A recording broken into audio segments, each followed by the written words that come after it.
This morning, the First Lady is back at home in Washington, D.C. after an extraordinary trip overseas that much of Europe is still buzzing about.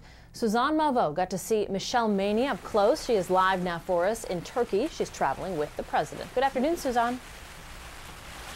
Well, hey, Melissa. Good afternoon. It's morning here, but obviously, yes, it was quite amazing to see. Michelle Obama is back in Washington. She is now playing mommy-in-chief, seeing Sasha Malia off to school. But it really was kind of an extraordinary trip, and all of Europe is still buzzing. She had them at hello. Michelle Obama took the world stage by storm, and the Europeans responded. She went there, Michelle Obama, and she came back mighty Michelle. Just call me Michelle, she requested to nearly everyone she met, followed by a hug, winning her the headline as Hugger-in-Chief. While the paparazzi followed her every move, the fashionistas followed her style, from Jimmy Choo to J. Crew. But it was her brush with royalty that won over many of the Brits.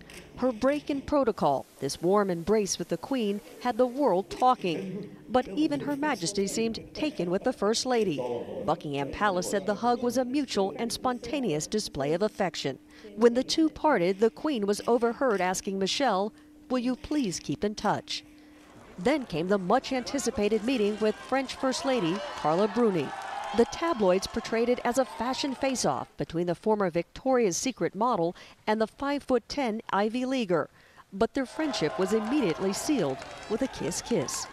And as for popularity, the London Times gave Michelle the front page and asked Carla who. But the defining moment of Michelle's trip came during her visit to a London girls' school, where she talked about her own humble beginnings.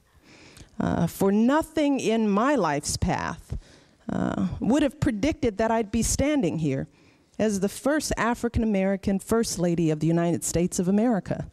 There was nothing in my story that would land me here. I wasn't raised with wealth or resources or any social standing to speak of. I was raised on the south side of Chicago. That's a real part of Chicago. Breaking out of the stagecraft and sharing spontaneous moments helped her win over Europe and perhaps even make inroads for her husband's administration. She kind of gives people, kind of a fun way to, entry into the administration. And so I think ultimately she helps America. She helps her husband's platform, his international platform, and even his domestic platform. So, Melissa, the question is obviously, what is she going to do now with this international goodwill, if you will, this stature? I'd say she's not going to be globetrotting necessarily, but really focusing on some of the things that she's focused on: military families, community service, obviously taking care of her daughters. And she's got a lot on her plate this month, Melissa, in particular.